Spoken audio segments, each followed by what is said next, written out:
আসসালামু আলাইকুম। মার্কেট নিয়ে আসলে কিছু কথা বলতে চাই। গত ২ বছর ২.৫ বছরের কিছু কথা।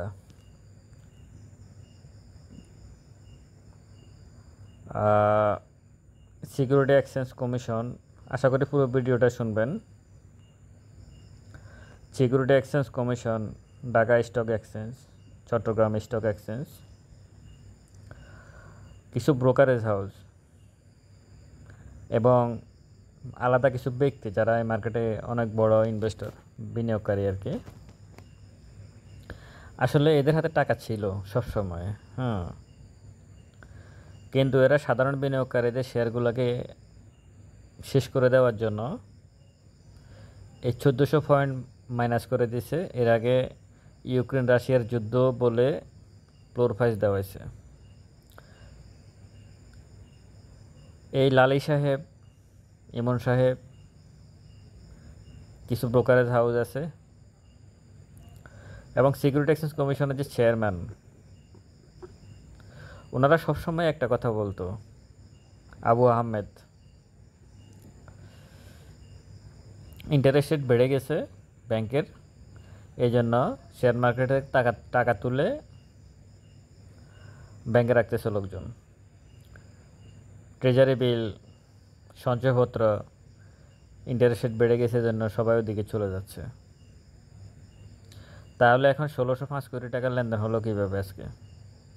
তিন দিন হয়েছে, গতকালকেও অনেক ভালো লেনদেন হয়েছে, তার আগেও, মানে সরকারের পতন হওয়ার সাথে সাথে 3 দিনে 700 পয়েন্ট বাড়ছে। এটা বাংলাদেশের ইতিহাসে গত 13, 14, 15 বছরের ইতিহাসে মনে হচ্ছে সর্বোচ্চ ইন্ডেক্স বাড়ার রেকর্ড, একটানা 3 দিন। আমি ইন্ডেক্স দেখছিলাম, আমি 2010, 7, 8, 9, 10, 15, 20 সবগুলো দেখছিলাম।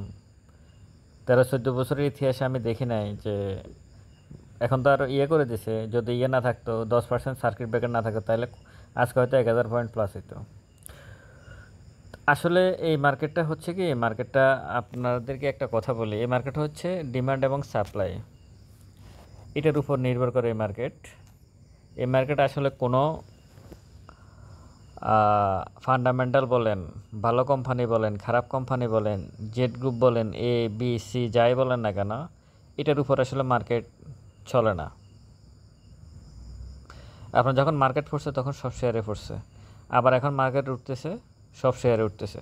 তাহলে আপনি কিভাবে ফান্ডামেন্টাল কীটা, মানে কোনটার সাথে আপনি কোনটা মিলাবেন, কোনটার সাথে কোনটা কী করবেন? হ্যাঁ, এখানে একটা জিনিস হচ্ছে, সেটা হচ্ছে যে ডিভিডেন্ড কী পরিমাণ দেয় এবং শেয়ারের দাম কেমন আছে, এটার একটা অ্যানালাইসিস দরকার আছে। আপনি যদি ওই টাইপের বিনিয়োগকারী হন সেটা ভিন্ন বিষয়। এই টাইপের কিছু ব্যাংক আছে যারা ডিভিডেন্ড ভালো দেয়, শেয়ারের দামও কম আছে। যেমন আপনি ধরে নিতে পারেন BRAC bank, Uttara bank, Pubali bank, prime bank, premier bank, mercantile bank, trust bank, তারপর ইউসিবি ব্যাংক। হ্যাঁ, এই টাইপের কিছু ব্যাংক আছে। হোলসিমের মধ্যে যেমন আছে লাফাজ হোলসিম, সরি সিমেন্টের মধ্যে লাফাজ হোলসিম আছে। এরপরে ট্যানারির মধ্যে যেমন বাটাসু আছে। Oil and fuel and power, এটার মধ্যে আছে পদ্মা, মেঘনা, যমুনা আছে। কিছু মিউচুয়াল ফান্ড আছে, দাম খুবই কম, 3 টাকা 4 টাকার মিউচুয়াল ফান্ড, দেখা গেছে 3%, 5%, 7% এরকম কী বলে ডিভিডেন্ড দিচ্ছে বছরে। বিশাল ব্যাপার, ব্যাংকে টাকা রাখার থেকে অনেক বেশি ইনকাম। এটাকে আমি মনে করি ফান্ডামেন্টাল। আসলে ফান্ডামেন্টাল বলতে কোনো কিছু নাই, শব্দ নাই, এটাই ফান্ডামেন্টাল। তো এখন মার্কেট নিয়ে যদি আর কিছু বলতে চাই, তাহলে এটা বলবো যে আপনারা এখন মার্কেট যেভাবে বাড়তেছে, হয়তো আপনাদের লস কিছু কাভার হচ্ছে, এখনও অনেকে লসে আছেন, অনেক লসে আছেন,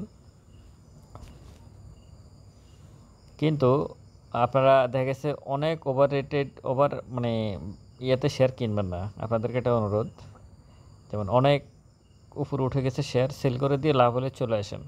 আপনি কোনো না কোনো শেয়ার পাবেন কেনার মতো।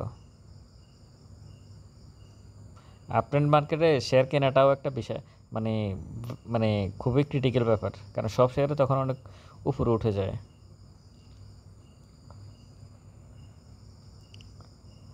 এই সময় আপনারা আসলে অনেক বেশি মানে আরও অনেক বেশি থাকবেন, কি বলে মানে সতর্ক থাকবেন।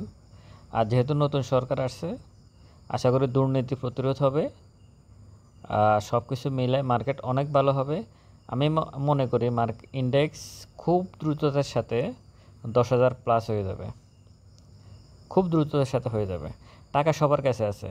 এই যারা বলছে ইন্টারেস্ট রেট বেড়ে গেছে, এই কারণে সবাই ব্যাংকে চলে আসলে টাকা নিয়ে তারা বসেছিল।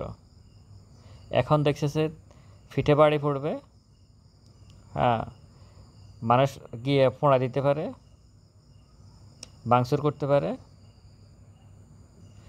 আমার মনে আছে কিছুদিন আগেও কিছু লোক সিকিউরিটি ঢাকা স্টক এক্সচেঞ্জের অফিসের সামনে তারা করছে, মানববন্ধন করছিল। ওখান থেকে 2জন লোককে টিভির হারণ নিয়ে চলে গেছিল, তাদেরকে জেলে পাঠিয়ে দিচ্ছে। ওই লোকগুলো এখন কী অবস্থা জানে না। তাদের আন্দোলনটা ঠিক ছিল, কিন্তু সরকারের এই দুঃশাসনের কারণে কোনো কিছুই ঠিকভাবে কেউ কিছু করতে পারে নাই। কোনো সেক্টরেই আপনি ঠিক নাই এই মুহূর্তে, কোনো সেক্টরে ঠিক নেই। বাংলাদেশ ব্যাংকের গভর্নর ফালাই গেছে। আপনার কী ভাবতেছেন বিষয়টাকে? বাংলাদেশ ব্যাংকের গভর্নর ফালাই গেছে। সে যদি সৎ মানুষ হইতে ভালো হইতো, তারা দিয়ে কত মানে আকাম কুকাম করছে সরকার, এগুলো তো সাক্ষী সে, যার কারণে সে ফালাই গেছে। টাকা এখন আসবে, যেহেতু ডক্টর ইউনূস তত্ত্বাবধায়ক সরকারের প্রধান, ওনার সাথে অনেক দেশের সাথে ভালো সম্পর্ক। আর আমাদের আগের যিনি সরকার প্রধান ছিলেন, ওনার সাথে ইন্ডিয়া ছাড়া খুব বেশি সম্পর্ক ছিল না। ইন্ডিয়াকে উনি শুধু দিয়েই গেছে, ইন্ডিয়া সারা জীবন মনে রাখবে। এই ইতিহাস তো এই মুহূর্তে শেষ। আরেকটা বিষয়, মুক্তিযুদ্ধ এবং রাজাকার, এটা দিয়ে এখন আর এই দেশ চলবে না, এটা আমরা মাথায় রাখবো। দুর্নীতির বিরুদ্ধে আমরা থাকবো। আর একটা কথা, মার্জিন ঋণ নিয়ে কেউ শেয়ার ব্যবসা করবেন না। শেয়ার কেনার সময় খুবই সতর্ক থাকবেন এখন, খুবই সতর্ক থাকবেন। শেয়ার কেনার সময় খুবই সতর্ক থাকবেন এখন। কোন শেয়ার কিনতেছেন, কেন কিনতেছেন, এই হচ্ছে কথা। 3 বছর 5 বছর ধরে এই মার্কেট পড়ে আছে। 5 বছর হিসাব করলে 5 বছরে কেউ কোনো প্রফিট করতে পারে নাই। আশা করি এখন ভালো কিছু হবে। আপনার শেয়ার লসে থাকা অবস্থায় সেল করবেন না। আপনার শেয়ার আপনার জায়গায় যান। হ্যাঁ, যদি অ্যাভারেজ করে আপনি অনেক উপরে কিনছেন, এখন অ্যাভারেজ করলে আপনার কাছাকাছি চলে আসে, বের হয়ে অন্য একটা শেয়ারের মুভমেন্ট করলে আপনি নিশ্চিত দিয়ে লাভ করতে পারেন, সেটা ভিন্ন বিষয়, সেটা ভিন্ন বিষয়। ভালো থাকবেন সবাই। আসসালামু আলাইকুম।